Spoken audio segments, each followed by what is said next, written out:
चलिए भाई, तो आज के सेशन को आगे बढ़ाते हैं और जरा मैं आप लोगों को कुछ जलवा दिखाता हूँ सीडीएस और सीएपीएफ का। ठीक है भाई,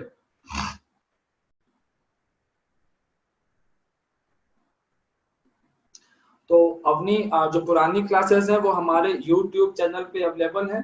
ठीक है, आप वहां से देख सकती हैं। अप्रैल के मंथ से सारी क्लासेस अवेलेबल हैं वहां पर। चलिए, पहला क्वेश्चन आप सुनो। इसका आज हिंदी ऐड नहीं हो पाया है और टीम में कुछ जो मेंबर हिंदी में करते हैं वो अवेलेबल नहीं थे, तो मैं इसका हिंदी आपको ओरली कर देता हूँ। जब पीडीएफ सेंड करवाएंगे तो उसमें हिंदी करवा देंगे इसमें। ठीक है, बोल दूंगा मैं, वो बैकएंड पे कर रहे होंगे शायद। ठीक है, अभी तक नहीं हो पाया था। तो who among the following was not associated with the Kakori conspiracy, इनमें से कौन काकोरी ट्रेन रॉबरी से संबंधित नहीं थे। ये क्वेश्चन सीडीएस या सीएपीएफ में पूछा गया क्वेश्चन है और ये मैंने आपको एज इट इज पढ़ाया था। ध्यान देना, एज इट इज पढ़ाया था। पिछले 10 साल से पढ़ा रहा हूँ इस क्वेश्चन को मैं ऐसे ही। और इसका जवाब बिल्कुल सही सा मेरे पास में आना चाहिए कि किसका संबंध नहीं था। और जवाब है मास्टर सूर्य सेन। मास्टर सूर्य सेन का संबंध था चटगांव राबरी से, चटगांव लूट, इससे इनका संबंध था। इंडियन रिपब्लिकन एसोसिएशन के संस्थापक थे master Surya Sen. Indian Republican association के संस्थापक थे मास्टर सूर्य सेन। ठीक है भाई, चटगांव रॉबरी, चटगांव जो कि बंगाल में पड़ता था, अभी तो बांग्लादेश में है, उस समय बंगाल में था। राम प्रसाद बिस्मिल, राजेंद्र लाहिड़ी, अशफाक उल्लाह खान, इन सबका संबंध था। और मैंने इनके नाम भी लिखवाए थे आप लोगों को। आज जिन जिन लोगों ने मेरे साथ में क्लासेस करी हैं, मैंने उनको पीडीएफ में बाकायदा भेजा था कि 4 लोगों को फांसी हुई थी। राम प्रसाद बिस्मिल, राजेंद्र लाहिड़ी, अशफाक उल्लाह खान और रोशन लाल को। और इसके अलावा भगत सिंह, सुखदेव, इन सब का भी संबंध काकोरी ट्रेन रूट से नहीं था। भगत सिंह, सुखदेव, ये सब इसमें शामिल नहीं थे। काकोरी ट्रेन रॉबरी से इनका संबंध नहीं था। भगत सिंह का जो है काकोरी ट्रेन रॉबरी में शामिल नहीं थे ये लोग। चंद्रशेखर आजाद शामिल थे, काकोरी ट्रेन रॉबरी में इनका संबंध नहीं था। ठीक है भाई, चलिए 1930-31 की बात थी अपनी, इट वाज 1930-31 की बात थी। ओके, चलिए आगे चलते हैं। Which of the following statements about Bhagat Singh is are not true? अब देखो कितना, अब देखो एग्जाम यूपीएससी करा रहा है, सीडीएस सीएपीएफ का, तो थोड़ा तो वो स्टेटमेंट डालेगा। लेकिन एकदम अगर आप ये सोचे कि यूपीएससी वाले स्टेटमेंट डाल देगा तो वो नहीं डालता है। अब तो कितने इजी स्टेटमेंट है, मैंने आपको एज इट इज पढ़ाता हूँ। जब भी पढ़ाता हूँ तो एज इट इज बात होती है। Bhagat Singh was influenced by socialist ideas, समाजवादी विचारों का असर था भगत सिंह पर। बिल्कुल सही बात है, बिल्कुल था। He was a member of Hindustan socialist Republican association. अरे मेंबर क्या, संस्थापक थे ये तो, स्थापना करी थी इसकी। ठीक है भाई, ओके। इसके अलावा हाँ, ये एग्जाम के ही क्वेश्चन है हर्षिता, मैं एग्जाम के ही क्वेश्चन मैंने बोला था। सीडीएस या सीएपीएफ में क्वेश्चंस आ रखे हैं जो डिस्कस कर रहा हूँ तुम्हारे साथ में मैं। देखो मैं तुम्हारे एग्जाम के ही क्वेश्चन डिस्कस करने की कोशिश करता हूँ प्रैक्टिस सेशंस में खासतौर पे। क्यों? ताकि तुमको ये दिमाग में अच्छे से बैठ जाए कि तुम्हारे एग्जाम का लेवल क्या है। एक बार अगर तुम ये जान गए ना तुम्हारे एग्जाम का लेवल क्या है, एग्जाम क्रैक करना आपके बाएं हाथ का खेल हो जाएगा, बहुत इजी टास्क हो जाएगा आपके लिए। आगे बात समझ में? ओके, तो मेरी कोशिश यही होती है आपकी हर एक एग्जाम के बच्चों को उसके एग्जाम में क्या आएगा वो बताना। Bhagat Singh threw a bomb in central legislative assembly, अच्छा यहाँ तक पढ़ोगे आपको लगेगा हाँ सही है, लेकिन आगे भी तो पढ़ लो मेरे दोस्त। आगे क्या लिखा है? Objective to kill as many people as possible. ना जी ना, लोगों की जान लेना उनका उद्देश्य नहीं था। और ये सारी चीजें मैंने पढ़ाई थी आपको। बोलो हाँ कि ना।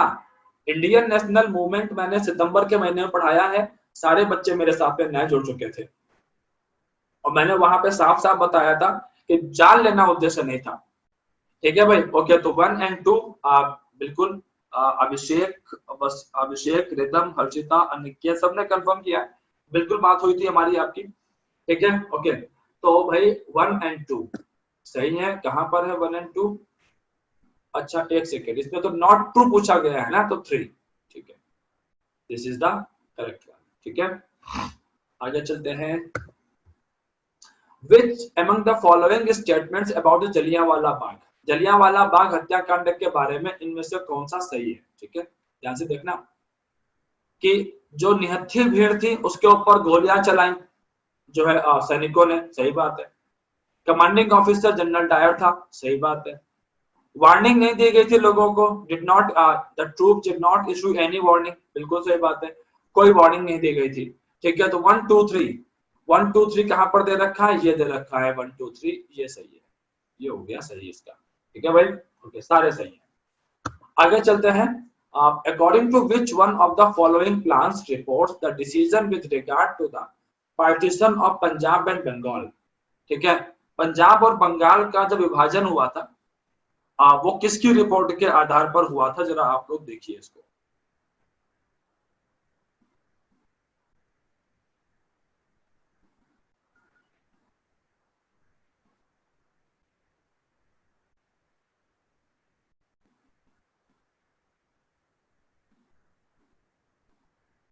बताइए भाई।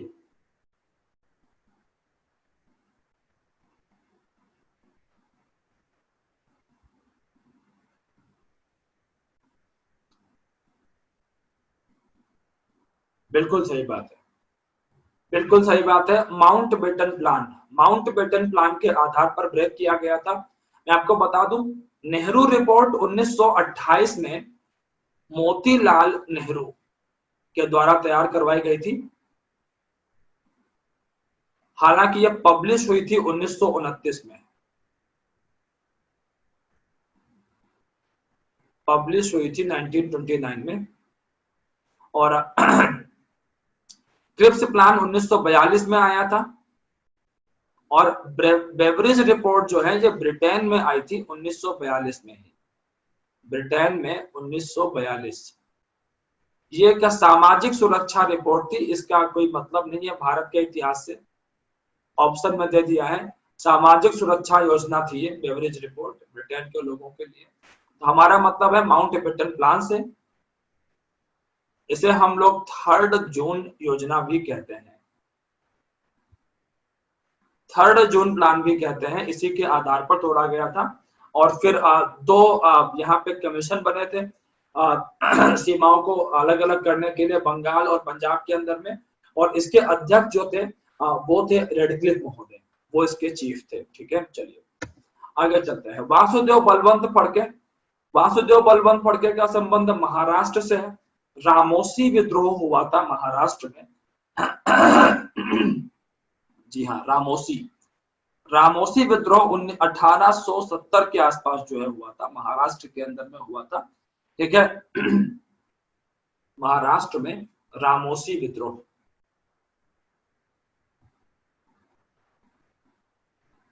किसानों का विद्रोह था ये 1870 ये रहा। ठीक है, अंग्रेजों के खिलाफ में। इसके लीडर थे वासुदेव बलवंत फड़के।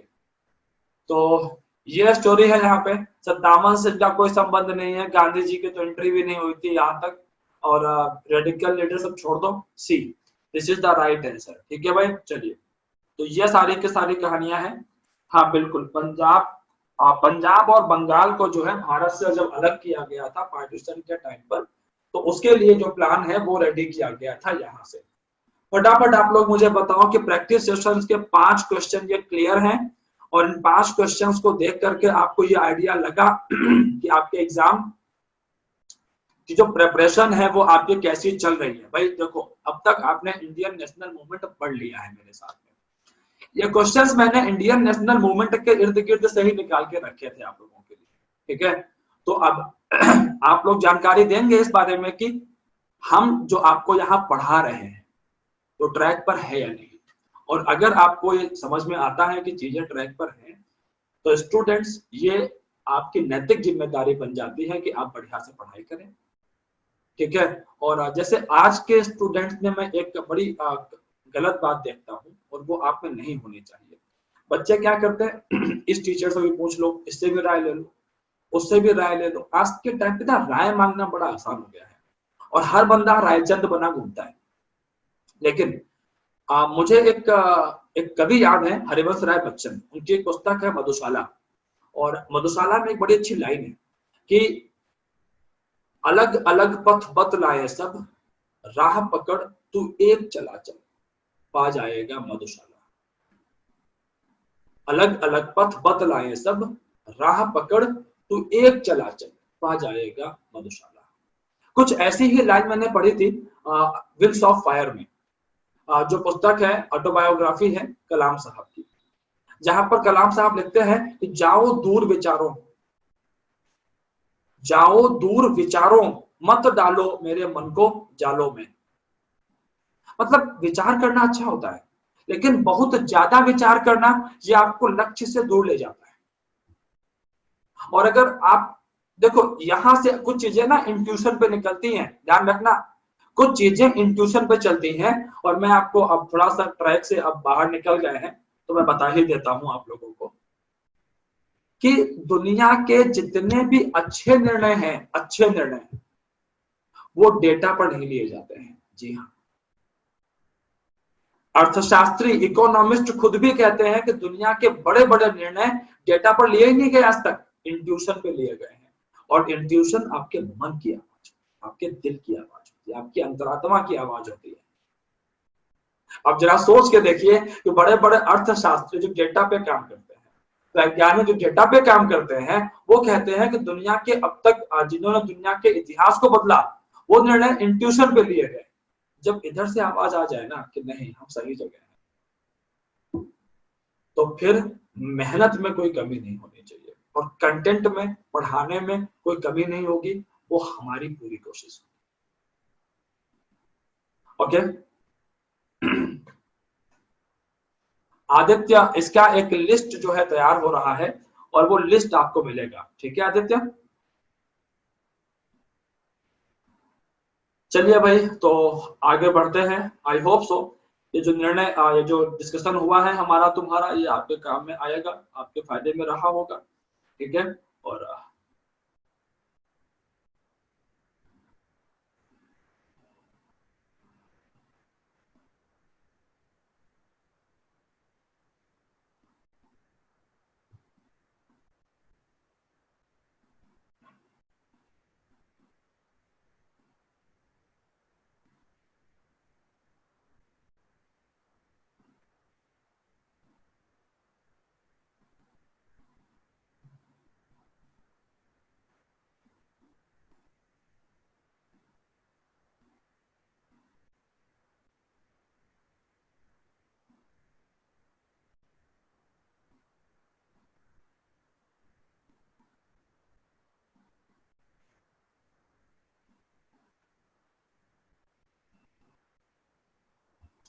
एक सेकंड रुकेंगे जरा आप लोग।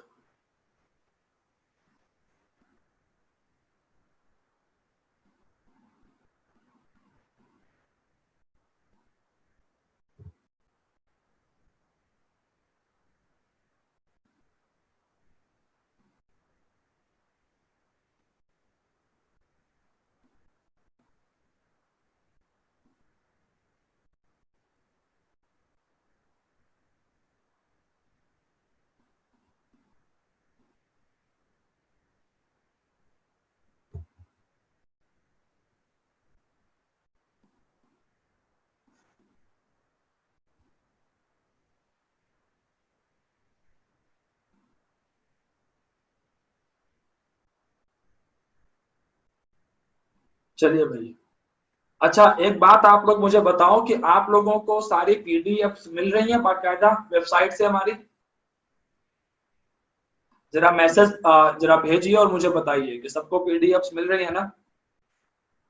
अगर किसी को पीडीएफ नहीं मिल रही है, if anyone is not getting PDF, तो पीडीएफ कैसे मिलेगी आपको, इसका पूरा प्रोसेस है, और इसका एक पूरा चार्ट है। ये चार्ट मैं यहाँ पे सेंड कर रहा हूँ। इस पीडीएफ पे ये एक लिंक है, इस पे पूरी जानकारी है कि आप किस तरीके से वीडियोस और पीडीएफ हमारी वेबसाइट से और हमारे ऐप से निकाल सकते हैं। आ रही बात समझ में? तो ये लिंक मैंने भेज दिया है आप लोगों को, आप लोग देख लेंगे। अगर किसी को कोई भी दिक्कत आती है तो यू कैन गेट इट। ठीक है भाई, चलिए भाई।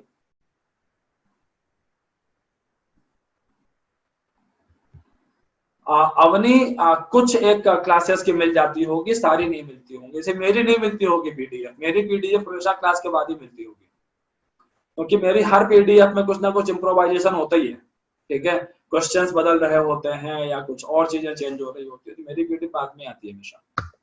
ऊपर से बात यह है कि मैं जो पीडीएफ भेजता हूँ उसमें एक और खास बात है कि जो मेरी क्लास का डेटा है, एनोटेशंस, जो एनोटेशंस है इंक के, वो सारे भी साथ में लगे होते हैं। इसीलिए मेरी पीडीएफ हमेशा बाद में मिलती होगी, पहले नहीं मिलती होगी। चलिए भाई, तो पिछली क्लास में हम लोगों ने बात कर लिया था अपना वैदिक सभ्यता के ऊपर में, और आज हम लोग मगध महाजनपद से आगे बढ़ेंगे, अपनी क्लास को लेकर के चलेंगे। ठीक है भाई, चलिए भाई, तो मगध महाजनपद की जरा बात करते हैं। पिछली क्लास में यहीं तक पढ़ाया था ना मैंने आप लोगों को, बताओगे जरा? हाँ भी क्रांतिकारियों, पिछली क्लास में लास्ट लेक्चर में वैदिक सभ्यता कंप्लीट कर दी थी ना? बिल्कुल सही बात है। मैंने नोट्स भी चेक कर लिए इसी बीच में। और चलिए, वैदिक सभ्यता कंप्लीट कर ली थी हम लोगों ने। हाँ, ये बात तो सही है तुम्हारी। ओके, चलिए सेशन को आगे बढ़ाते हैं अपने। और जरा स्क्रीन पर आप लोग देखिए, आपको पढ़ाते हुए ना मैं कुछ चीजें अब कनेक्ट करूंगा आप जो है वैदिक सभ्यता से। जरा स्क्रीन पर देखिए,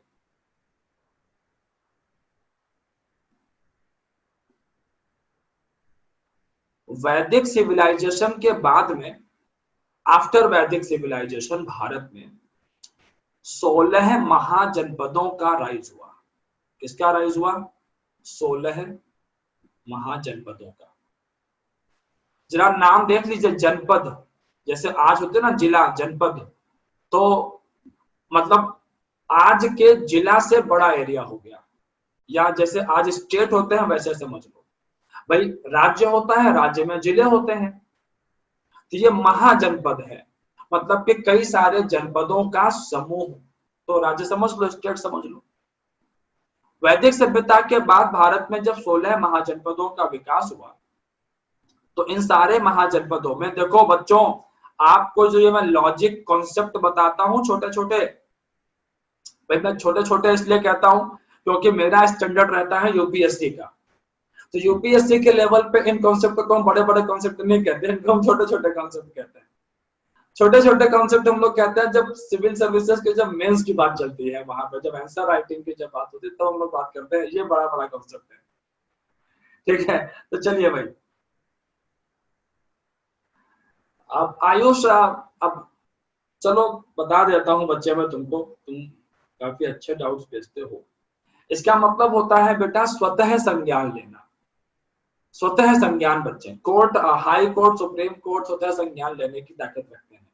एनएचआरसी है, राष्ट्रीय महिला आयोग है, जो बड़ी बड़ी कुछ ऑटोनोमस संस्थाएं हैं, वो लोग कई सारे भयानक विभत्स मामलों में जब प्रशासन ठीक से काम नहीं करता है तो वो स्वतः संज्ञान लेते हैं। जैसे हरियाणा में जब 2016-17 की या 17-18-17 की बात रही थी, 17 की बात है, जब वहां पे आंदोलन हुए थे और हाईवे के ऊपर में रेप के बारे में कई सारी न्यूज चली थी कि वहां पे जो लोग फंस गए, उनके घरों की महिलाओं को वहां पे जो लोग थे आसपास के, उन्होंने उनके साथ में रेप किया। तो इस पर हाँ ना की स्थिति थी। और ऐसे में चंडीगढ़ जो हाई कोर्ट है, ठीक है, तो उसने जो है चंडीगढ़ हाई कोर्ट, जिससे हम लोग पंजाब हरियाणा हाई कोर्ट भी कह देते हैं, ठीक है, तो उसने सुओ मोटो लिया था उस मामले के ऊपर में। और एक न्यूज़पेपर आता है चंडीगढ़ से, the Tribune. The Tribune, Tribune चौक भी है चंडीगढ़ में जो है, तो उसकी रिपोर्ट के आधार पर सुओ मोटो लिया था हाई कोर्ट ने। हालांकि रिपोर्ट में कुछ विशेष निकला नहीं, रिपोर्ट फिर वो कुछ न्यूज में आई भी नहीं, ठीक है, लेकिन सुओ मोटो उसने लिया था। तो ये सुओ मोटो कॉग्निजेंस जो होता है, स्वतः संज्ञान लेना, वो यही चीज होती है कि जहां पर हाई कोर्ट, सुप्रीम कोर्ट किसी मामले का या राष्ट्रीय मानवाधिकार आयोग, महिला आयोग, किसी गंभीर मसले का, जहां उनको लगता है कि प्रशासन अपना काम ठीक से नहीं कर रहा, तो वो स्वतः संज्ञान लेते हैं और वहां पे आदेश जारी करते हैं, मैंडेमस मैंडेमस जारी करते हैं, वी कमांड, हम आदेश देते हैं कि तुम ठीक से काम करो। ठीक है, ये होता है मामला। यहाँ पे रिट जारी होती है आयुष, रिट 5 रिट होती है ना, मैंडेमस मैंडेमस जारी होता है इसमें, we command, Supreme Court and High Court can issue the writs. तो मैंडेमस जारी करते हैं वो प्रशासन के लोगों को, सरकार के लोगों को। फाइन, चलिए ये सुओ मोटो के बारे में है। चलिए भाई आगे चलते हैं। मैं आपको बता रहा था 16 महाजनपदों का विकास हुआ और इनमें सबसे आगे सबसे पावरफुल होकर जो निकला वो था मगध। सवाल यह है कि मगध ही क्यों, वाय मगध? बच्चे मगध इसलिए निकला कि क्योंकि मगध के पास आयरन, भाई मगध का मतलब आज का बिहार झारखंड वाला क्षेत्र हो गया, इसके पास आयरन के भंडार थे, इसके पास कोल के भंडार थे, लोहा था, कोयला था इसके पास में। ठीक है, इसके पास अच्छे लीडर्स थे और इन सब का रिजल्ट निकला कि मगध सबसे ज्यादा पावरफुल होकर निकला। अब मैं जरा आपको बता दूं कि ये 16 महाजनपदों की उनके कैपिटल्स के साथ में पूरी लिस्ट है। आप लोग इसको ध्यान से देख लेना और सुनो मेरी बात। ये लिस्ट अभी तो वैसे हिंदी में एडेड है, लेकिन अगर इसका इंग्लिश वर्जन भी होगा तो बनारस को, वाराणसी को इंग्लिश में भी वाराणसी ही लिखेंगे। तो आप लोग देख लेना इसको, ठीक है भाई। तो इसको आप लोग इस लिस्ट को देख लेंगे, जो कुछ इंपॉर्टेंट महाजनपद है मैं उस पर टिक कर देता हूं, तो वो जरा आप लोग विशेष ध्यान से देख लेंगे। जैसे काशी महाजनपद है, इसको ध्यान से कर लेना। गुरु, अंग का एरिया पूछ लेता है, ये भागलपुर है, भागलपुर बिहार के अंदर में। ठीक है, कौशल, मगध, वज्जी, ठीक है, मल्ल, चेदी का एरिया पूछ लेता है कई बार, कौन सा एरिया है, तो बुंदेलखंड वाला एरिया है। ठीक है, पांचाल की राजधानियां पूछ लेता है, उत्तरी पांचाल, दक्षिणी पांचाल, देख लेना भाई यहाँ से। मत्स्य का कई बार पूछता है कि मत्स्य महाजनपद कहाँ था, तो राजस्थान के एरिया में था। ठीक है, इसके अलावा अश्मक, अश्मक बड़ा इंपॉर्टेंट है क्योंकि ये इकलौता महाजनपद है जो दक्षिण भारत में था। ध्यान देना, आंध्र प्रदेश लिखा है, क्या लिखा है, आंध्र प्रदेश। अवंती ये एमपी वाला क्षेत्र है, मध्य प्रदेश वाला क्षेत्र है। ठीक है, गांधार पश्चिम का क्षेत्र है जहां अफगानिस्तान वगैरह है। कंबोज कश्मीर की तरफ था। ये आप इनकी लोकेशंस जरा विशेष रूप से याद रखना, लोकेशंस क्या है इसकी, रट पाओगे नहीं एक बार में, मतलब नहीं कर पाओगे, तो समय समय पर देखते रहना, चीजें हो जाएंगी। चलिए आगे चलते हैं। मगध महाजनपद सबसे ज्यादा पावरफुल बनके क्यों निकला, ये मैंने आपको बता दिया। ठीक है, अब जरा मगध में कुछ बातें जरा और देख लो भाई, कहा गया मगध, ये रहा मगध। मगध की शुरुआती राजधानी थी राजगृह। ध्यान रखना, शुरुआती राजधानी क्या थी, राजगृह या गिरिब्रज भी कहते हैं। और ये वास्तविकता में दक्षिणी बिहार का हिस्सा है। मगध का मतलब कौन सा हिस्सा, दक्षिणी बिहार। और वैशाली का जो हिस्सा था that was in north Bihar, उत्तरी बिहार में था। वहां पे वज्जी संघ का विकास था, जो साउथ बिहार का एरिया है मगध का क्षेत्र। अच्छा भाई, तो ये कुछ बातें हैं, जरा ध्यान रखेंगे इसको। और मगध महाजनपद की बात करें तो सबसे पहला जो राजवंश आता है वो था हर्यन। जरा स्क्रीन पर देखिए भाई, ध्यान से देखिए बच्चों। बिल्कुल लो, बिल्कुल है, क्यों नहीं है। ठीक है, तो हर्यंक डायनेस्टी, हर्यंक डायनेस्टी को पितृहंता वंश भी कहते हैं। क्यों कहते हैं पितृहंता वंश, हर्यंक वंश में बैक टू बैक घटनाएं घटी कि जहां पर बेटों ने पिता की हत्या कर दी। हर्यंक वंश, इंग्लिश में यहाँ देख लो, ये लिखा है हर्यंक डायनेस्टी, यहाँ लिखा है, यू कैन सी हियर। ठीक है, अच्छा, सो हर्यंक डायनेस्टी के अंदर में होता क्या है, हुआ क्या कि बिंबिसार जो था, बिंबिसार का बेटा था, इसका सन था अजात शत्रु, अजात शत्रु। ठीक है, अब अजात शत्रु ने अपने पिता की हत्या कर दी राजा बनने के लिए। अच्छा, अजात शत्रु की बात हम लोग करेंगे बाद में, जरा बिंबिसार के बारे में कुछ बातें आप लोग और ध्यान से देख लीजिए। इसी बिंबिसार के दरबार में एक बड़ा अच्छा आयुर्वेद का जानकार था और उसका नाम था जीवक, उसका नाम था जीवक। मैं आपको अभी मैंने बताया था अवंती के बारे में, अवंती की बात हुई थी ना, अवंती, ये अवंती, इसी अवंती के अंदर में एक राजा हुआ था और उसका नाम था चंड प्रद्योत।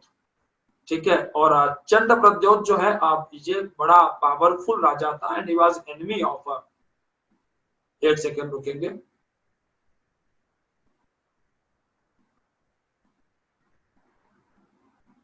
ठीक, चंड प्रद्योत जो है ये राजा था अवंती का, उज्जैन का जो एरिया है यहाँ का राजा हुआ करता था। और ये, अरे तुम्हारा एग्जाम चूंकि इंपॉर्टेंट है, बड़ा एग्जाम है, तो वहां पर एक क्वेश्चन दिख जाते हैं। चंड प्रद्योत ये राजा कहाँ का था? अवंती का, अवंती का राजा था ये। ठीक है, अच्छा इसको हो गया जो है जॉन्डिस हो गया, और इसका इलाज करने के लिए बिंबिसार ने जीवक को भेजा था। जीवक ने परिचय नहीं दिया अपना कि वो कौन है, बाद में जीवक ने बताया कि तुम्हारे दुश्मन बिंबिसार ने भेजा है। तो फिर जीवक की वजह से चंड प्रद्योत और बिंबिसार के मध्य फ्रेंडशिप हो गई। तो आप देख सकते हैं कि यहाँ पर किस तरीके से डिप्लोमेसी का इस्तेमाल करके पावर को बढ़ाया है बिंबिसार ने, कूटनीति का इस्तेमाल किया है यहाँ पे अच्छे तरीके से। बिंबिसार बौद्ध धर्म का फॉलोवर था, इसकी हत्या अजातशत्रु ने की थी, उसके बेटे ने ही। और अजातशत्रु के समय में ही गौतम बुद्ध की मृत्यु भी हुई थी। गौतम बुद्ध का डेथ ईयर है 483 बीसी। और इसी साल एक घटना और घटी थी, फर्स्ट बौद्ध काउंसिल। एक्चुअली गौतम बुद्ध के न रहने के बाद ये मुद्दा आ गया कि अब बौद्ध धर्म का क्या होगा, धर्म के अंदर में क्या परिवर्तन होने हैं, क्या बदलाव होने हैं। तो आप इन सब मुद्दों पर चर्चा होती थी बौद्ध संगीतियों के अंदर। ठीक है भाई, तो ऐसी 4 काउंसिल है, और जो आज के नोट्स हैं अपने, इन नोट्स के अंदर में चारों काउंसिल के बारे में जानकारियां एडेड है, चारों काउंसिल के बारे में जानकारियां एडेड है। आप लोग मैं भी दिखा दूंगा आप लोगों को, आप देख सकते हैं। ठीक है,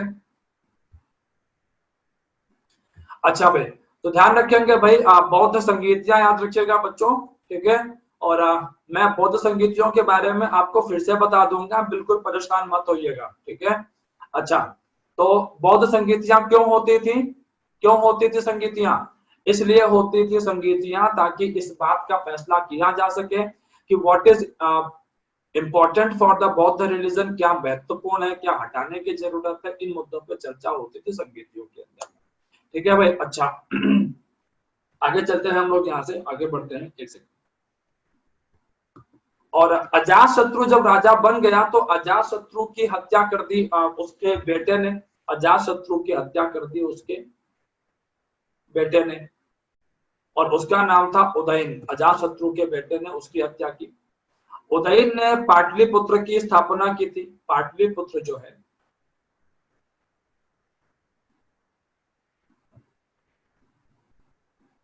पाटलिपुत्र की जो स्थापना है वो उदयन ने ही की थी। हरी बात समझ में, वाज फाउंडेड बाय उदयन। और इस वंश का जो अंतिम शासक था वो था नागदशक, और नागदशक की हत्या उसके मंत्री शिशुनाग ने कर दी थी। ठीक है, इस तरीके से हर्यंक वंश का अंत हुआ। अब देखो, आप लोग सोच रहे होंगे कि सर मंत्री ने राजा को मार दिया, कुछ हुआ भी नहीं। बात बेटा ऐसी है ना कि वहां पर कोई लोकतंत्र तो है नहीं, कि डेमोक्रेसी है जी, नंबर 1। और नंबर 2, दूसरी बात यह है कि राजा की ताकत घटी तो मंत्री उसको निपटा ही देगा। इसमें एक कॉन्सेप्ट आप याद रखना हमेशा कि सेंट्रल पावर, ये कॉन्सेप्ट हमेशा याद रखना, चाहे तब हो चाहे अब हो, inversely proportional to power of ministers. कि राजा की शक्ति अगर घटी तो भाई बहुत जाहिर सी बात है मंत्रियों की पावर क्या होगी, बढ़ जाएगी और राजा को निपटा दिया जाएगा। Central power inversely proportional to power of ministers, ये बात याद रखिएगा, बहुत इंपॉर्टेंट। ठीक है भाई, ओके। इसके बाद शिशुनाग वंश आ जाता है। इसका पुत्र था कालाशोक। शिशुनाग वंश का संस्थापक कौन था? शिशुनाग। अपने नाम पर ही वंश का नाम रख लिया। शिशुनाग की डेथ होने के बाद उसका बेटा कालाशोक सत्ता में आया। सेकेंड बौद्ध काउंसिल हुई थी 383 बीसी में, और जगह थी वैशाली। वैशाली कहां पर? बिहार में। दिल्ली वाला वैशाली मत समझ लेना। ठीक है, अच्छा भाई, अच्छा, पहला फॉर्मूला है हिस्ट्री में। ओके, चलिए, ऐसे कई सारे फॉर्मूलेज हैं, वैसे मैं बताता कम हूं। जैसे कि extremist plus moderates is equal to Congress, ठीक है। जैसे कि Congress minus extremist leader is equal to moderate leaders. ऐसे कई सारे फॉर्मूलेज हैं हिस्ट्री के अंदर में, ठीक है। लेकिन अब बात यह है कि मैं जहां पढ़ा रहा हूं जिस लेवल पे, उस लेवल पे इन फॉर्मूलेज का मैं इस्तेमाल नहीं कर सकता। नहीं तो हिस्ट्री के अंदर में इतने सारे फ्लो चार्ट हैं, इतने डायग्राम्स हैं, इतने वेब चार्ट्स हैं, एकदम मजा आ जाए। लेकिन हम पढ़ रहे हैं वनडे एग्जाम्स को, ये सब सिविल की बातें हैं मेरे दोस्त। चलिए भाई, तो आगे चलते हैं हम लोग। आप फिर से देख लीजिए एक बारी। शिशुनाग वंश की स्थापना शिशुनाग ने की थी। शिशुनाग की डेथ के बाद उसका बेटा कालाशोक पावर में आया। सेकेंड बौद्ध काउंसिल कालाशोक के समय में हुई, ठीक है। इस वंश का अंतिम शासक नंदीवर्धन था। नंदीवर्धन की जब पावर घटी तो उसकी हत्या कर दी उसके मंत्री महापद्म नंद ने, ठीक है भाई। अच्छा भाई, और अब जो महापद्मनंद है, जरा स्क्रीन पर यहाँ पर ध्यान से देखिएगा। महापद्मनंद जो है, इसने नंद वंश की स्थापना कर दी। नंद वंश, आप यहाँ देख लेना, ये रहा नंद वंश। नंद वंश का संस्थापक कौन? महापद्मनंद, और इसका अंतिम शासक था धनानंद। और धनानंद के समय में ही सिकंदर ने भारत के ऊपर में हमला किया था, आक्रमण किया था। और अब यहां से जो है भारतीय इतिहास एक नई करवट लेगा, जब सिकंदर भारत पर हमला करने आएगा। और सिकंदर ने भारत पर हमला कब किया? 326 बीसी में।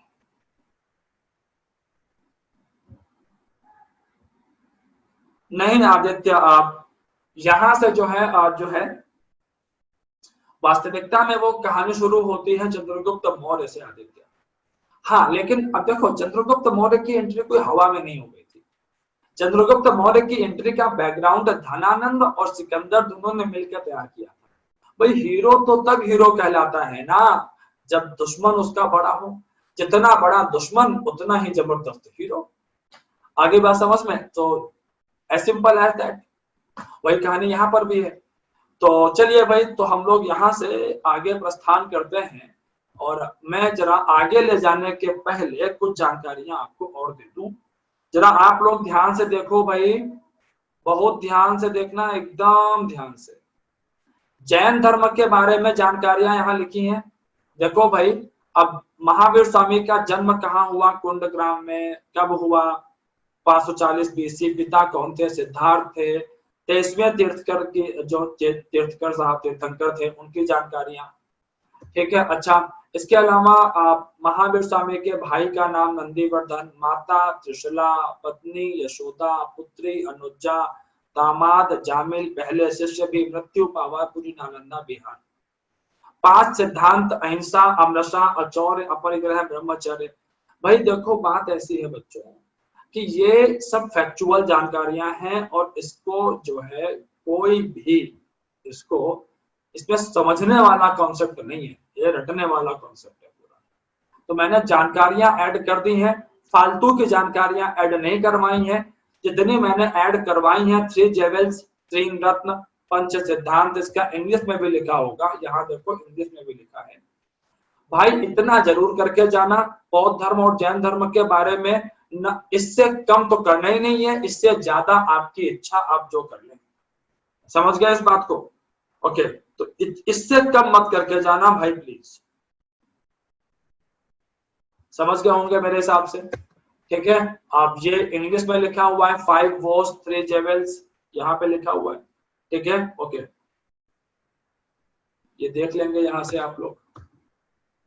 और ये जानकारियां हैं बौद्ध धर्म के बारे में, गौतम बुद्ध जी के बारे में, ठीक है। उनके जन्म, मृत्यु, बौद्ध धर्म की शाखाएं, जीवन की घटनाएं, ठीक है, उनसे जुड़े हुए चिन्ह, ये प्लीज यहाँ से आप लोग देख लेंगे।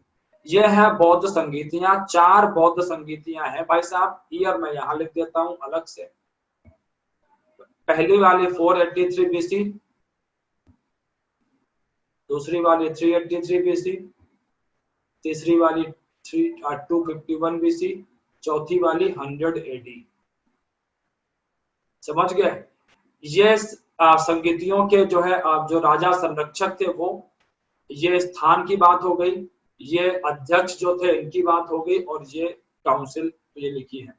एक बारी फटाफट काउंसिल आप लोग एक बारी रीड करो और फिर मुझे बताओ। काउंसिल एक बारी फटाफट रीड करो भाई।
हाँ भाई, हो गया।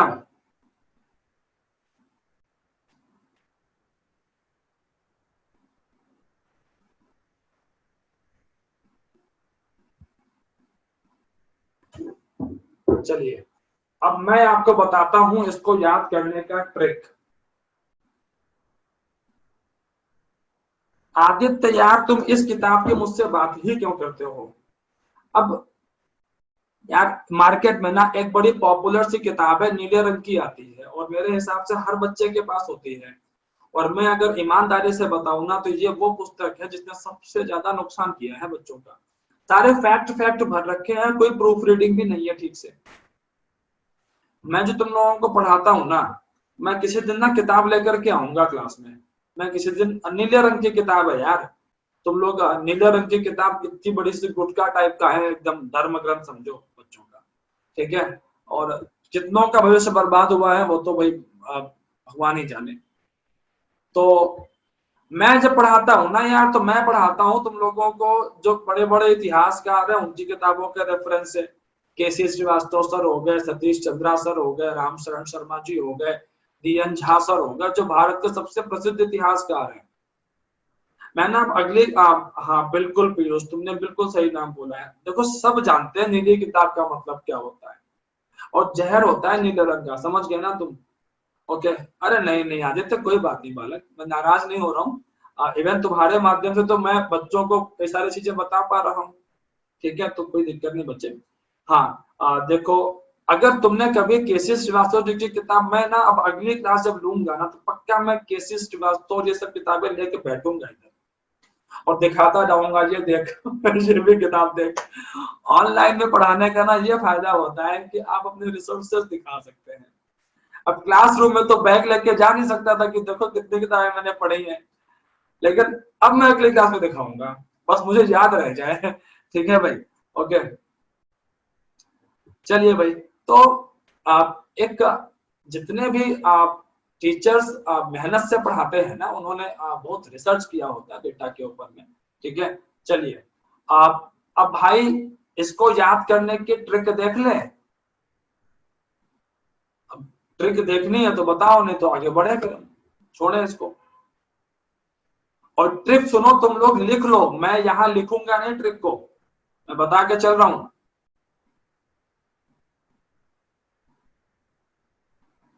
ट्रिक, पेपर पेज कुछ उठा लो, लिख लो, मैं यहां उसको नहीं ऐड करूंगा। समझे? अरे यार चलो ठीक है भाई, ऐड कर देता हूँ, रुको जरा एक सेकंड। ऐड करने के लिए ना मुझे कुछ करना पड़ेगा फिर यहाँ पे। कम क्रांतिकारी नहीं हो तुम लोग यार। लो,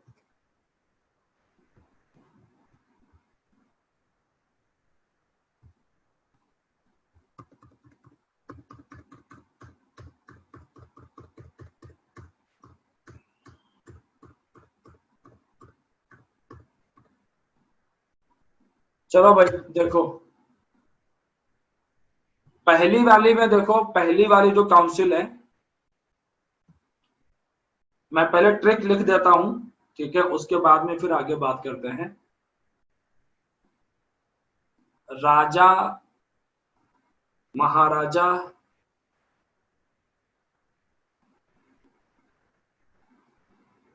आजा। ठीक है। अगला, विशाल सबका काल। विशाल सबका काल। अगला है, ये तो नौजवानों का पसंदीदा, वैसे पसंदीदा नहीं है, मैं मना कर रहा हूं, पटाओ मत आशिक।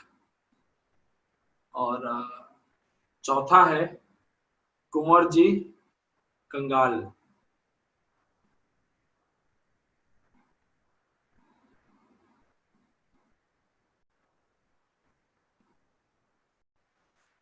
ठीक है भाई, आप ये तो लिख दी मैंने ट्रिक्स।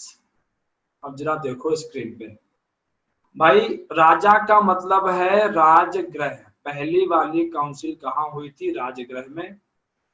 इसके अध्यक्ष का नाम था महाकश्यप। और ये किसके समय में हुई थी? अजात, अरे यार, अजात शत्रु। ये वाली वैशाली में हुई थी, विशाल वैशाली। सबका सर्वकामी इसके अध्यक्ष थे, और राजा था कालाशोक। यहाँ पर राजा था अशोक, और कंगाल का मतलब कनिष्क। का से कनिष्क, का से कंगाल। ठीक है। अच्छा, यहाँ पर मोगली पुत्र,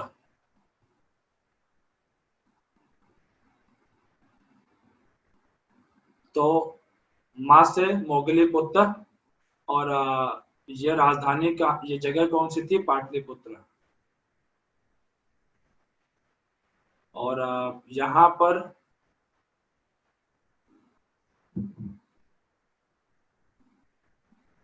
ये, एक सेकंड, ये, अरे यार, तो मैंने जीना बड़ा क्रांतिकारी लिखा हुआ है।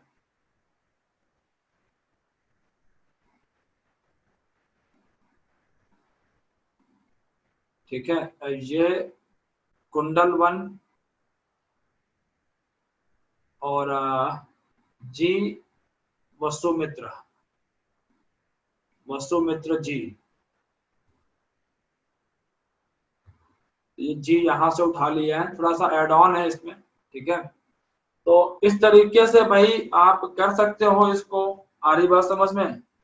This is the way by which you can do this. ठीक है भाई, राजा महाराजा आजा, विशाल सबका काल, पटाओ मत आशिक, कुंवर जी कंगाल।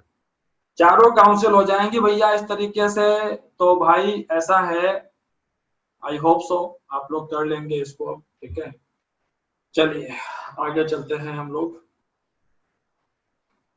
समझ में आ गया है कि नहीं आ गया है? जल्दी से बताओ फटाफट।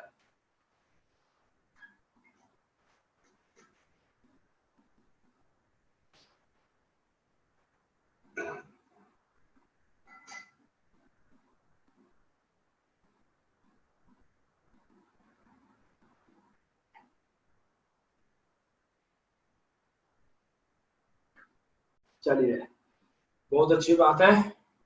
और अब यहां से प्रस्थान करते हैं।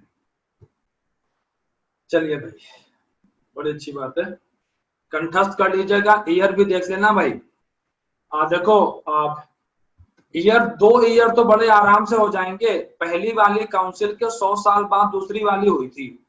ये 2 ईयर तो बड़े अच्छे से याद हो जाएंगे। और 483 तो वैसे ही तुमको याद रखना पड़ेगा, क्योंकि इसी साल गौतम बुद्ध की मृत्यु भी हुई थी। सुनो मेरी बात, जब मुझसे कोई बच्चा ना फालतू के ईयर पूछता है, और मैं उसको रोक देता हूँ कि बेटा ईयर मत पूछ इतने, इसलिए रोक देता हूँ क्योंकि मुझे पता है कि मैं कितने सारे ईयर तुम्हें पढ़ने के लिए बोलूंगा।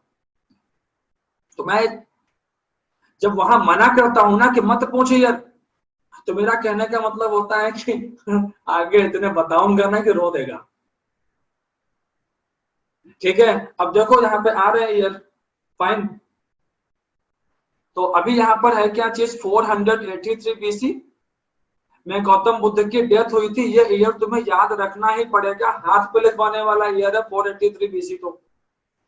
और 100 साल बाद दूसरी काउंसिल है, काउंसिल के ईयर करने पड़ेंगे भाई, बच नहीं सकते तुम, ना ना बच ही नहीं सकते तुम, कहाँ जाओगे बच के।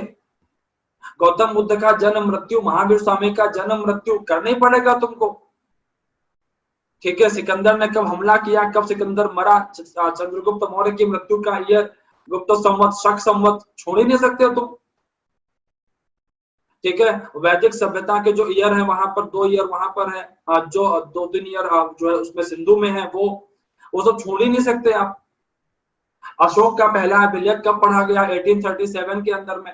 ठीक है, तो अगर कोई टीचर ये कहे कि छोड़ के चले जाओ ये वाला ईयर, गोली मार दूं मैं उसके पैरों पे कि अबे ये तो वो ईयर छोड़ ही नहीं सकते तुम। मॉडर्न इंडियन हिस्ट्री के अंदर में, मॉडर्न इंडियन हिस्ट्री के अंदर में मैं कुछ भी बोल दूंगा कि ये ईयर छोड़ दो, वो छोड़ दो, लेकिन अगर 1885 से लेकर के 1947 के बीच की घटना है ना, और जो मेन स्ट्रीम में जो घटनाएं हैं वो तो भाई करनी पड़ती, जितनी मैं बता के जाता हूँ ना क्लास में, तो करनी पड़ती है। अगर कोई टीचर ये कहे ना कि काकोरी ट्रेन रॉबरी कब हुआ, छोड़ दो, बेवकूफ आदमी है भाई। काकोरी ट्रेन रॉबरी तो कैसे छुड़वा दोगे भाई, कोई डे मत छोड़ दो, कोई डे तुम मत करो, लेकिन मुक्ति दिवस तुम छोड़ गए, अगर डिलीवरेंस तुमने छोड़ दिया, तुमने डायरेक्ट एक्शन डे की डेट छोड़ दी 16 अगस्त, 22 दिसंबर, भाई पाप लगेगा, पाप। बात समझ में आ रही है, ये लेजेंडरी डेट्स है, छोड़ ही नहीं सकते आप इनको तो। चलिए 251, 251 को करने का तरीका तुमको मैं आगे बता दूंगा। वैसे अभी थोड़ा सुन लो कि 261, आप सुनो जरा, 261 बीसी में कलिंग युद्ध हुआ था, 261 में कलिंग युद्ध हुआ था। अब भारतीय इतिहास का इतना महान, इतना मतलब जो है पॉपुलर युद्ध है कलिंग युद्ध, इसको छोड़ नहीं सकते आप। और कलिंग युद्ध के 10 साल बाद संगीति हुई थी, तीसरी वाली अशोक के द्वारा।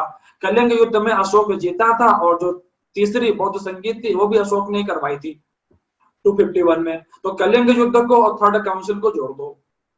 और 78 एडी में शक संवत का आरंभ किया था, 78 एडी में इसी कनिष्क ने शक संवत का आरंभ किया था, शक एरा को स्टार्ट किया था इसने। और राजा बनने के महज 22 साल के बाद में चौथी काउंसिल करवा दी इसी ने 100 एडी में, बात खत्म हो गई। चलिए भाई, तो यार करना पड़ेगा यार, ठीक है, ये करना पड़ेगा भाई। चलिए भाई, ये गौतम बुद्ध जी के बारे में जानकारियां हैं, इनको देख लेंगे यहाँ से। ठीक है, और अब बस बहुत हो गया भाई, ये इंग्लिश था, आगे हिंदी वर्जन था। ठीक है, अब मैं लेकर के चलता हूं आपको भाई एंट्री की तरफ। हमारे हीरो की एंट्री का बैकग्राउंड बन चुका है। ठीक है, हमारा हीरो आने वाला है, और हमारा हीरो कौन है, चंद्रगुप्त मौर्य। समझ गया भाई। जरा मैं देख लूं यहाँ पे हीरो के लिए जगह वगैरह सब है पर्याप्त। हाँ, बहुत बढ़िया।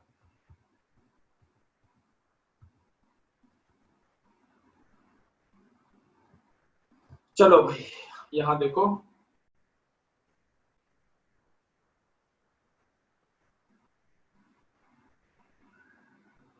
तो ये कौन बालक है,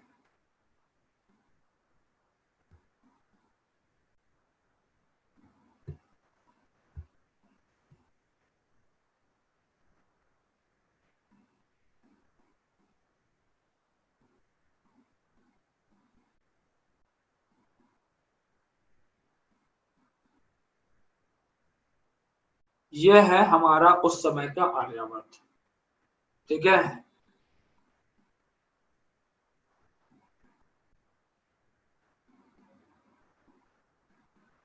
और भारत की सीमाओं पर आ रहा था अलेक्जेंडर और सेल्यूकस। अरे और भी लोग थे, निर्याकस था, एरिस्टोबुलस था, हम दो की बात करेंगे जो महत्वपूर्ण। सारी फालतू की राम कहानी नहीं करनी, आपको इतिहासकार नहीं बनना, एग्जाम निकालना है, ठीक है।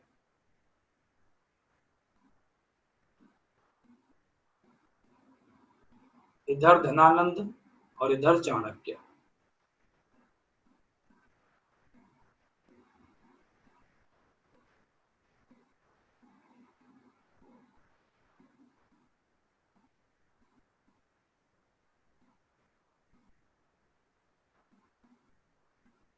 ठीक है, अब जरा स्क्रीन पर देखो ध्यान से।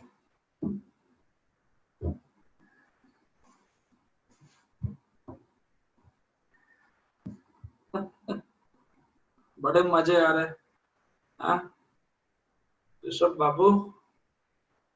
चलिए देखिए स्क्रीन पर, सिकंदर जिस समय भारत पर हमला करने के लिए आ रहा था ना, वो साल था 326 बीसी। अच्छा, सिकंदर के आने की जानकारी मिली चाणक्य को। चाणक्य अध्यापक थे तक्षशिला विश्वविद्यालय में, और तक्षशिला जो क्षेत्र था, वो क्षेत्र कहां पर था? तक्षशिला जो एरिया था वो है वर्तमान का रावलपिंडी वगैरह के जो आसपास का क्षेत्र है, इस्लामाबाद का क्षेत्र पाकिस्तान में, ये वो वाला एरिया है। चाणक्य साहब को यह बात समझ में आ रही थी कि भाई इस समय एक ही व्यक्ति आर्यावर्त को बचा सकता है, और वो व्यक्ति है धनानंद। धनानंद जो कि शासक कहाँ का था? मगध का। अच्छा, पावरफुल बहुत था धनानंद, लेकिन अहंकारी था। चाणक्य दरबार में पहुंचे, इसको बोला कि भाई तुम बचा सकते हो आर्यावर्त। धनानंद बोला, हे कपटी ब्राह्मण, धूर्त ब्राह्मण, तू क्या चाहता है? मैं तेरी बात मान करके वहां लड़ने चला जाऊं इतनी दूर पश्चिम में, और यहाँ तुम लोग मेरा तख्ता पलट करवा दो? हाँ, मैं सब जानता हूं, मैं नहीं जाऊंगा, और निकालो इस ब्राह्मण को दरबार से बाहर। चाणक्य इसी समय एक ग्रंथ लिख रहे थे, और ग्रंथ का नाम था अर्थशास्त्र। आचार्य चाणक्य तक्षशिला विश्वविद्यालय में आचार्य विष्णुगुप्त के नाम से जाने जाते थे। इनके पिता का नाम चणक था, तो चणक पिता का नाम था, तो पिता के नाम से चाणक्य कहलाते हैं। इनका वास्तविक नाम था विष्णुगुप्त। और जो अर्थशास्त्र पुस्तक है, ठीक है, पॉलिटिक्स के ऊपर पुस्तक है पूरी, वो एडमिनिस्ट्रेशन के ऊपर पूरी किताब है, तो वो जो पुस्तक है उसमें जानकारी राजनीति की है। और आचार्य चाणक्य ने उस पुस्तक में ये साफ साफ चीजें मेंशन करी थी। देखो, बहुत इंपॉर्टेंट है अर्थशास्त्र। यूपी के हाल देख करके थोड़ा सा अर्थशास्त्र याद आता है। हालांकि तो बेटियां कहीं सुरक्षित नहीं दिख रही हैं, चाहे छत्तीसगढ़ हो, चाहे राजस्थान, चाहे यूपी हो, चाहे एमपी, ठीक है, लेकिन अब बात पर प्रशासन अपना काम करने की कोशिश कर रहा है, ठीक है, सुरक्षा तो कहीं ना दिख रही है, ठीक है। अब बात वही है कि कोई 80% खराब दिख रहा है, तो कोई 40% खराब दिख रहा है, 50% खराब दिख रहा है। अच्छा सुनो मेरी बात, आप अगर अभी लंबे दिन नहीं बीते हैं, गुड़िया वाला मामला शायद ही तुमको याद भी हो। ये बच्ची थी हिमाचल की, ठीक है, और इसके साथ जो बर्बरता हुई थी वो तो न्यूज में भी जल्दी नहीं आई थी। यहाँ पर जिनके कॉन्टैक्ट्स हैं जो है हिमाचल के, जो यार दोस्त है, जैसे मेरे कई सारे मित्र हैं, तो उनके माध्यम से मुझे मालूम चला था उस केस के बारे में।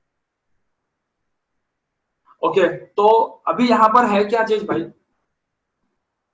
कि अर्थशास्त्र में चाणक्य ने यह लिखा कि राजा पर एक मजबूत नियंत्रण होना चाहिए, क्योंकि राज्य के लिए सबसे बड़ा खतरा राजा खुद ही होता है। बिल्कुल सही बात बोली। अच्छा, एक तरफ तो आचार्य चाणक्य की इंसल्ट हो चुकी है, दरबार से बाहर निकाल दिए गए हैं, दूसरी तरफ सिकंदर पश्चिम से अफगानिस्तान के रास्ते से अपनी सेना लिए हुए दौड़ाता हुआ भारत के अंदर घुसा जाता है, और सिकंदर पहुंचा झेलम नदी के किनारे। झेलम को पार करके जो राजा था उसका नाम था पोरस।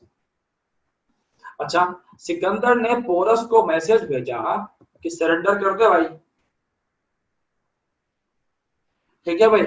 सिकंदर ने पोरस को बोला सरेंडर कर दो बेटा, जान बख्श दूंगा।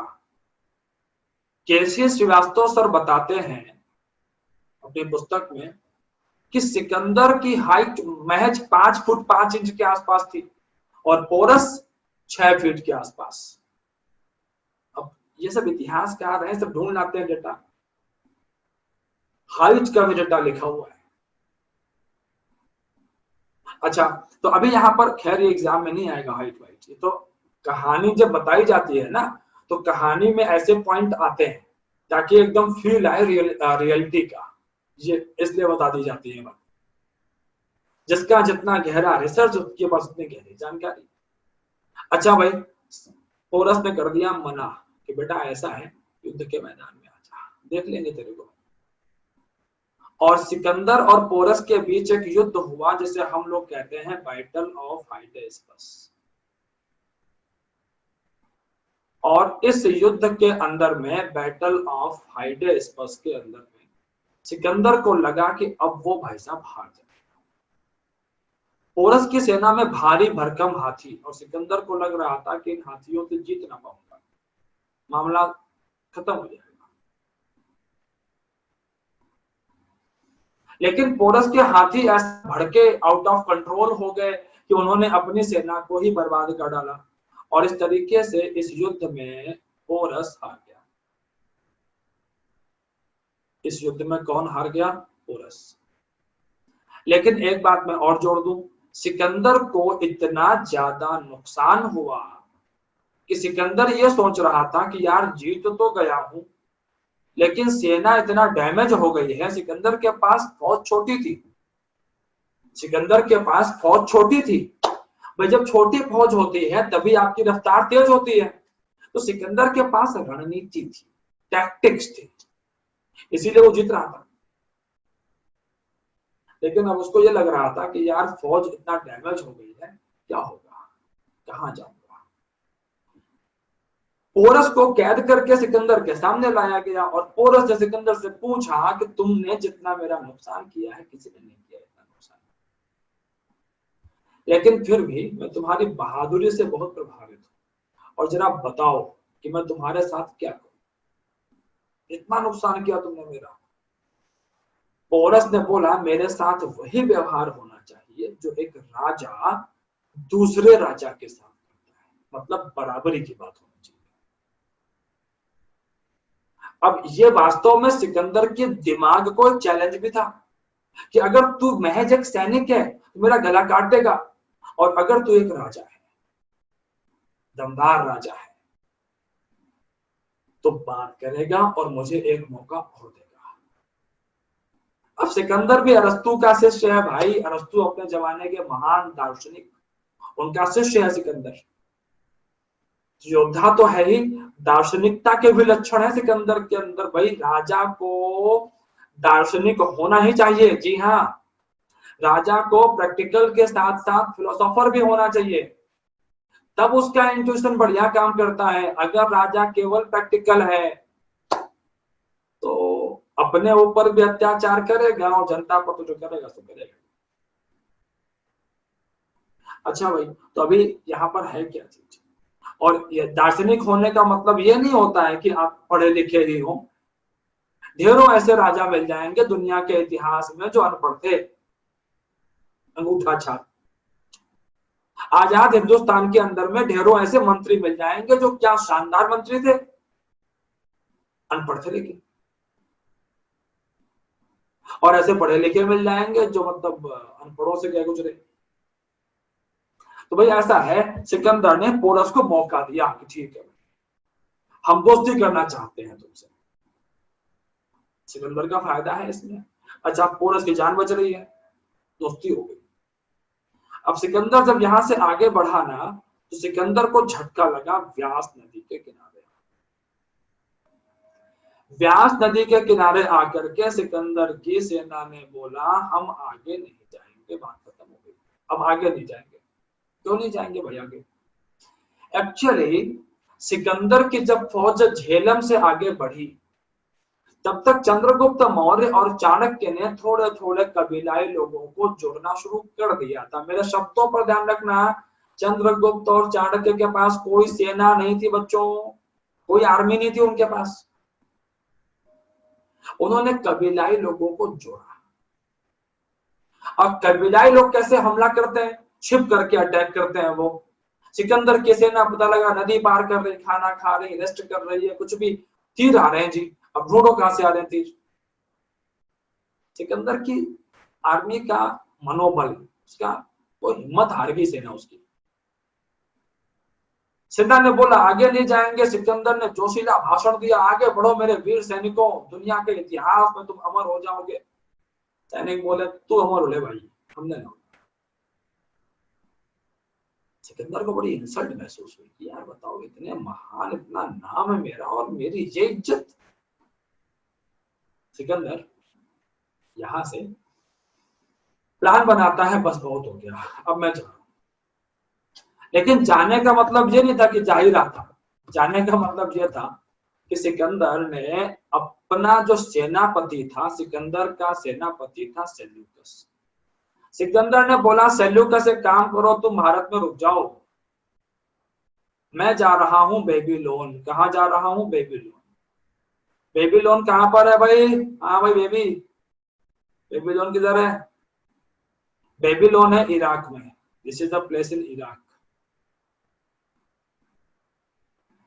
और सिकंदर बेबीलोन पहुंचा, लेकिन जी नहीं पाया लंबा, यहीं पर मर गया।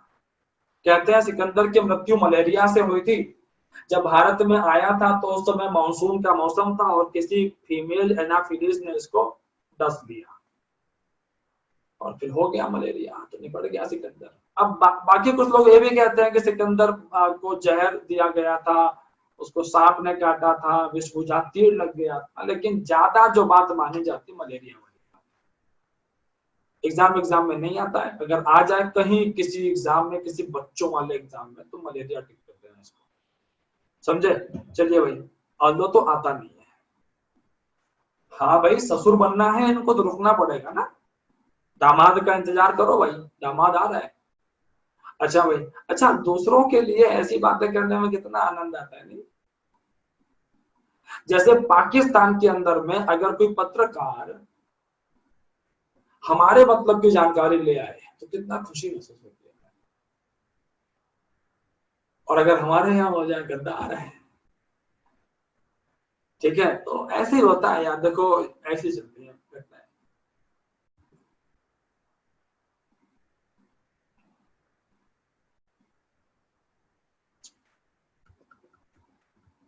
सिकंदर जो है ये था मैसिडोनिया का।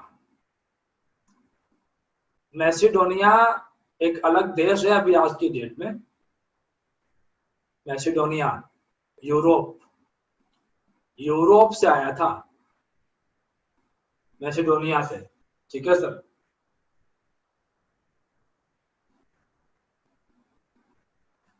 अच्छा भाई, इसके टीचर का नाम क्या था? अरस्तु। सिकंदर के गुरु का नाम था अरस्तु। चलिए, तो भाई सिकंदर तो मर गया, सेल्यूकस बॉर्डर पे बैठा हुआ है। अब आचार्य चाणक्य का दिमाग ना एकदम कंप्यूटर से भी तेज चल रहा है। आचार्य चाणक्य इस बात को देख रहे थे कि जब तक मगध में, मतलब दक्षिणी बिहार में धनानंद बैठा हुआ है, समझना, जब तक दक्षिणी बिहार में धनानंद बैठा है और उधर बॉर्डर पे सेल्यूकस बैठा है, तब तक आर्यावर्त सुरक्षित नहीं है, भारत सुरक्षित नहीं है। करें क्या? हालात बड़े गंभीर हैं, क्योंकि भाई आचार्य चाणक्य कोई सुपरमैन थोड़े ना है, ना उनका शिष्य है कि ऐसे हाथ किया या ऐसे आंखें दिखाई और सारा खेल खत्म। आचार्य चाणक्य ने दिमाग लगाया। अब मतलब कॉन्फिडेंस देखिए आप। छोटे छोटे राज्यों को आचार्य चाणक्य ने बोला कि ये जो चंद्रगुप्त है ना, ये आर्यावर्त का भावी सम्राट है और हमसे संधि कर लो। अभी कुछ है नहीं, सम्राट है जी, संधि कर लो हमसे। संधि मतलब गजब ही मामला चल रहा है। अच्छा, कुछ लोग बोले अरे ये बालक, ये संधि करेगा हमसे। और ऐसे लोगों से आचार्य चाणक्य ने 1-to-1 फाइट करवाई चंद्रगुप्त मौर्य की। 1-to-1 फाइट करवा दी। कई घटनाएं हैं ऐसी, चंद्रगुप्त ने वो सारी जीती। ये होता है अपने शिष्य पे इतना भरोसा कि मैं जहां खड़ा कर दूंगा ना इसको, ये जीत के आएगा। फिर भाई साहब ऐसे गुरु और शिष्य की जोड़ी जो होती है ना, वो बड़ी शानदार होती है। और इंटरेस्टिंग चीज पता क्या थी कि जब चंद्रगुप्त मौर्य ऐसे किसी व्यक्ति को हराते थे ना, तो आचार्य चाणक्य उस व्यक्ति को जो है उस व्यक्ति के हारने के बाद में चंद्रगुप्त मौर्य को बोलते थे कि इसके राज्य पे कब्जा नहीं करना, ना ना कब्जा नहीं करना, संधि करनी है, मित्र बनाना है। अब क्या रणनीति है, गुलाम नहीं बनाना, मित्र बनाना है। तो मित्र युद्ध में जब लड़ेगा ना आपके लिए तो पूरी जान से लड़ेगा, और गुलाम जब लड़ेगा ना आपके लिए तो पूरी जान से नहीं लड़ेगा, ना, तो नहीं लड़ेगा। कितना दूर का सोच रहे हैं। और धनानंद के दरबार में भी कुछ अच्छे लोग थे जो ये समझ नहीं पा रहे थे कि धनानंद अलग है और मगध अलग है। जैसे हमारे देश में भी हैं कई लोग जिनको लगता है कि पर्टिकुलर नेता या पर्टिकुलर पार्टी वही देश है, वही भारत है। ऐसा नहीं है। नेता थे, हैं और आएंगे। हिंदुस्तान बड़ी चीज है। पार्टियां बदलो, नेता बदलो, खूब बदलो, धूमधाम से बदलो। राजभक्ति और देशभक्ति में फर्क होता है मेरे दोस्त। और अगर इस अंतर को आप नहीं समझ पा रहे हो ना, तो अपनी जबान से कभी भी भगत सिंह का नाम मत लाना, आचार्य चाणक्य का नाम मत लाना अपनी जबान पे, अगर आप राजभक्ति और देशभक्ति का फर्क नहीं जानते। अपमान हो जाएगा दोनों महान व्यक्तियों का। ओके, तो अभी यहां पर है क्या चीज कि धनानंद के दरबार में जो लोग अच्छे थे, आचार्य चाणक्य ने उनको समझाया। जैसे महामात्र राक्षस का नाम आता है। महामात्र राक्षस बड़े ज्ञानी व्यक्ति थे, बड़े गुणी व्यक्ति थे, लेकिन साथ में धनानंद के खड़े थे। आचार्य चाणक्य ने समझाया उनको, वो नहीं माने। आचार्य चाणक्य जानते थे कि जब तक महामात्र राक्षस है धनानंद के साथ में, तब तक धनानंद का बाल बांका नहीं हो सकता। उनका दिमाग बहुत तेज है। आचार्य चाणक्य ने दिमाग लगाया, उन्होंने धनानंद की हत्या करने के पहले महामात्र राक्षस को कैद करवा दिया। जी हाँ, महामात्र राक्षस पहले कैद हुए, धनानंद का दिमाग खत्म किया उन्होंने, जो दिमाग था उनका, महामात्र राक्षस। और फिर मगध पे हमला हुआ चंद्रगुप्त मौर्य के द्वारा और धनानंद की हत्या। धनानंद के न रहने के बाद आचार्य चाणक्य की महामात्र राक्षस से कई बार बातचीत हुई, जेल में ही बातचीत हुई। और अमात्य राक्षस को आचार्य चाणक्य ने कन्विंस किया, चंद्रगुप्त मौर्य ने कन्विंस किया कि महामात्र राक्षस हम मगध को, संपूर्ण आर्यावर्त को उन्नति की राह पे लेके जाएंगे। और महामात्र राक्षस ने अपनी सेवाएं देना स्वीकार किया चंद्रगुप्त मौर्य। इंटरेस्टिंग चीज है, महामात्र राक्षस ने चंद्रगुप्त मौर्य के दरबार में भी सेवाएं दी थी। अच्छा भाई, तो चंद्रगुप्त मौर्य राजा बन गया है। अब चंद्रगुप्त मौर्य आर्यावर्त का ये पहला ऐसा शासक है जिसने एक अखिल भारतीय राज्य की स्थापना की, एक ऑल इंडिया एम्पायर की स्थापना। आप कुछ फैक्चुअल पॉइंट देख लो फटाफट आप लोग। चंद्रगुप्त मौर्य को सेंड्रोकोर्स भी कहते हैं। सेंड्रोकोर्स इसको सिकंदर के लोगों ने कहा था, एग्जाम में क्वेश्चन आता है, हुआ सेंड्रोकोर्स चंद्रगुप्त मौर्य। टीचर कौन थे इसके? चाणक्य थे।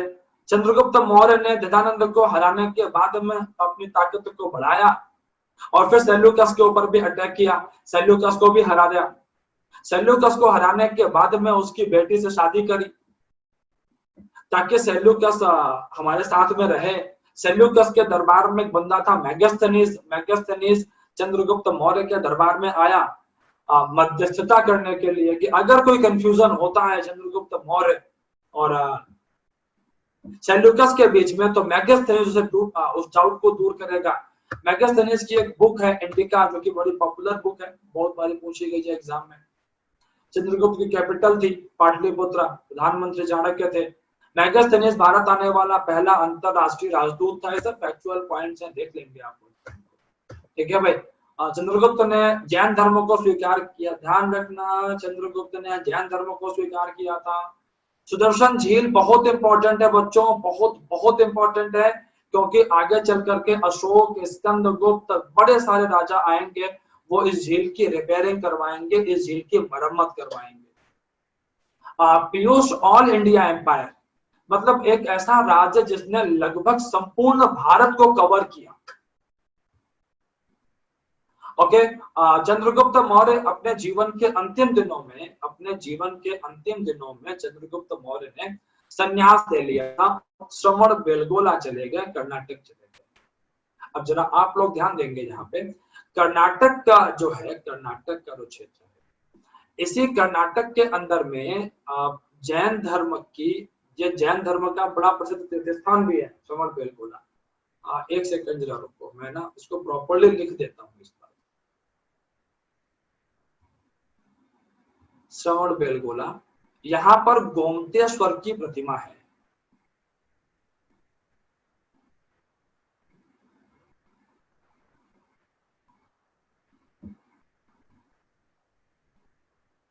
जैन धर्म के जो पहले तीर्थंकर थे ऋषभ देव जी, उनके पुत्र हैं गोमतेश्वर जी। करीब 60 फीट की हाइट है इस प्रतिमा, 60 फीट। और हर 12 साल में महामस्तकाभिषेक होता है यहाँ पर जो है। तो एग्जाम में क्वेश्चन पूछा हुआ है कि गोमतेश्वर की प्रतिमा कहाँ पर है, या महामस्तकाभिषेक का संबंध कौन से धर्म के साथ में है, तो जैन धर्म के साथ। आर्ट एंड कल्चर का मुद्दा रहता है। चंद्रगुप्त मौर्य ने उपवास किया था यहाँ पे संलेखना के द्वारा। उपवास जैन धर्म के अंदर में, जब किसी व्यक्ति को ये लगता है कि वो मरने वाला है, तो वो व्रत कर लेते हैं, उपवास कर लेते हैं और संलेखना करके अपने प्राण त्याग देते हैं। ठीक है, उपवास करके इसने अपने प्राण, फास्टिंग करके अपने प्राण इसने त्यागे थे चंद्रगुप्त मौर्य ने। मतलब क्या राजा है यार, कि एकदम फर्श से अर्श तक का सफर तय किया, और जिस समय सत्ता के शिखर पर था संन्यास ले लिया। स्टोरी देखिए कितनी मैजिकल है। सत्ता के शिखर पर जाकर संन्यास ले लेता है और प्राण त्याग देता है उपवास करके। और इसी का बेटा था बिंदुसार। बिंदुसार भी बड़ा पावरफुल रूलर है। और बिंदुसार जो है इसको अमित्र घात भी कहते थे। आजीवक संप्रदाय का अनुयायी था, आजीवक सेक्ट। आजीवक जैन धर्म से जुड़ा हुआ संप्रदाय है। आजीवक संप्रदाय के लोग गुफाओं में रहते हैं। और बिंदुसार का एक मित्र था एंटियोकस। एंटियोकस सीरिया का राजा था। और इससे जो है बिंदुसार ने बोला कि यार तुम्हारे यहाँ अंजीर, वाइन, फिलोसोफर बड़े मशहूर हैं, जरा भेजो यार, हम भी जरा वाइन का जरा मजा लें, फिलोसोफर की बातें सुने। अच्छा देखो, वाइन का ना अलग अलग लोगों पे अलग अलग असर होता है। कुछ लोग गाना गाने लगते हैं, कुछ लोग अचानक से एकदम आउट ऑफ कंट्रोल हो जाते हैं, कुछ लोग बड़ी ज्ञान भरी बातें करते हैं। जैसे मैंने जितने लोगों को देखा है उनमें से मैक्सिमम लोग जो है थोड़ा सा डाउन होने के बाद में फिर भाई साहब उनके दिमाग में जो जो आइडियाज आते हैं, जो जो ज्ञान, और फालतू वाली ज्ञान की बातें नहीं, अच्छी वाली।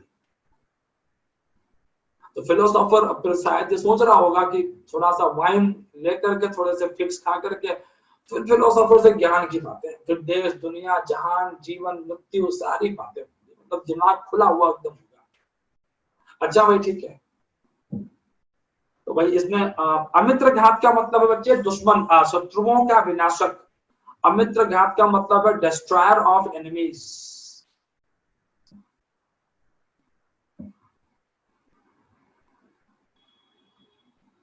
ये मतलब है। अच्छा, जो ये इसका मित्र था फिलोसोफर, इसने नहीं भेजा, सपना पूरा नहीं हो पाया बिंदुसार का। अंजीर और मदिरा भेजती थी इसने। दार्शनिक क्यों नहीं भेजा, तो एंटियोकस ने मैसेज भेजा साथ में कि भाई फिलोसोफर का ना हम बाई और सेल नहीं करते, भाई सीएपीएफ और सीडीएस वालों अच्छे से इसको देख लेना। फिलोसोफर की, अरे ये छोटे छोटे कॉन्सेप्ट तुम्हारे एग्जाम में आते हैं, बाई एंड सेल नहीं करते जी, इसलिए नहीं भेज रहे हैं, बाकी तो दोस्त है मेरा यार। अच्छा भाई, इसी बिंदुसार के कई सारे बेटे थे और इन्हीं में से एक बेटा था, उसका नाम था अशोक। अशोक ना दिखने में इतना अच्छा नहीं था, दिखने में इतना अच्छा नहीं था अशोक। और बिंदुसार इसीलिए अशोक को पसंद नहीं करता था कि पता नहीं किसके ऊपर शक्ल चलेगी, अजीब ही पिता है। अशोक की माँ, अशोक अशोक के जन्म के बाद अशोक की माँ को बड़े अपमान सहने पड़े। बिंदुसार का एक बेटा था, नाम था सुशील। सुशील बड़ा सुंदर था, तो बिंदुसार को लगता था कि मैं सुशील को राजा बनाऊंगा। अच्छा भाई, इसी समय तक्षशिला में विद्रोह हो गए। कहा विद्रोह हो गए? तक्षशिला। तक्षशिला का मतलब कौन सा एरिया? पाकिस्तान वाला क्षेत्र। यहां विद्रोह हो गए और जो सुशील था, सुशील को बिंदुसार ने भेजा कि तुम जाओ और यहाँ पर विद्रोह समाप्त करके आने। सुशील गया लेकिन हार गया। विगत अशोक को भेजा गया, वो भी हार गया। इसी समय जो अशोक था वो उज्जैन में था, उज्जैन का गवर्नर था, कुमारामात्य था या हेड था। भाई राजा थे, राजा होते थे तो इतना बड़ा राज्य था, बेटे होते थे, तो एक एक राज्य दे दिया सबको, ट्रेनिंग हो रही उनकी उनकी वहां पर ट्रेनिंग चल रही है जी, वो सीख रहे हैं शासन चलता कैसे है।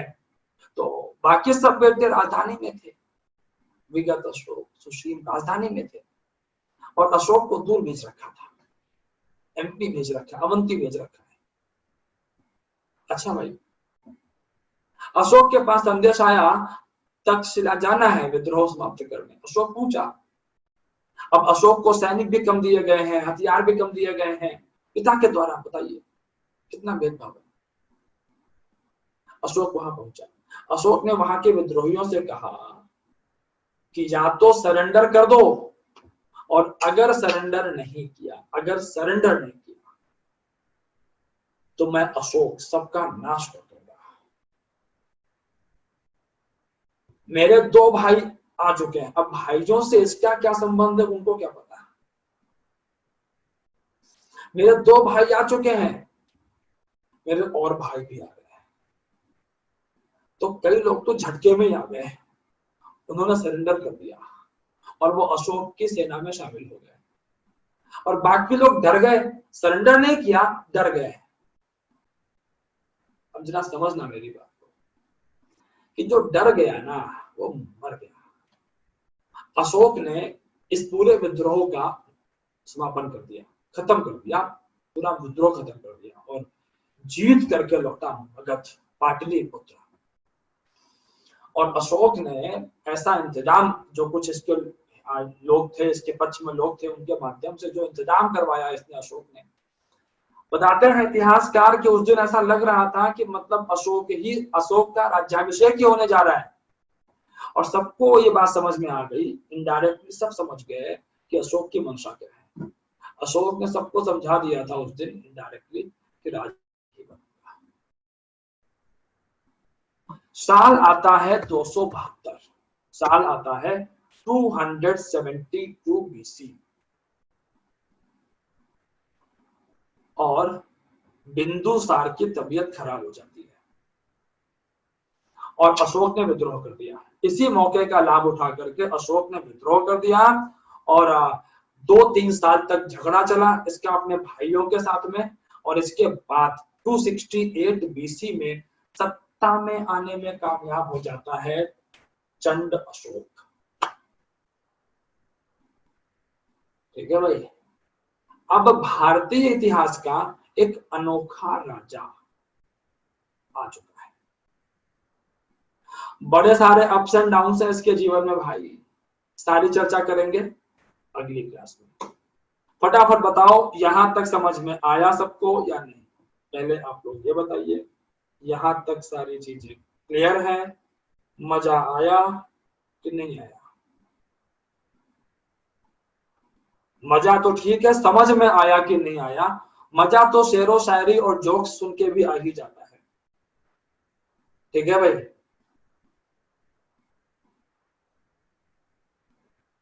अच्छा बनी, ये भी तुमने सही कहा। हाँ, ठीक है, लेकिन अब मेरी क्लास तो हो गई। ठीक है, ओके। मेरी क्लास भी ना एकदम टीवी सीरियल के जैसी होती है, जैसे लगता है कि अब क्या होगा। तो अब देखते हैं अगला एपिसोड। ठीक है, चलिए भाई, तो अब देखते हैं अगली क्लास कब होगी। अब जब होगी तब अशोक आएगा मिलने के लिए, फिर अशोक को मगध के अंदर ही छोड़ देते हैं। ठीक है, और अब फिर अशोक से मैं आपकी मुलाकात करवाता हूँ अगली क्लास में। और पहली बार इंटरेस्ट आ गया एंशियंट में भी, चलिए बहुत अच्छी बात है भाई। ठीक है, चलिए भाई, अपना बहुत ध्यान रखिएगा आप लोग, और आप लोगों से मुलाकात होगी अगले सेशन में गाइस। Thank you.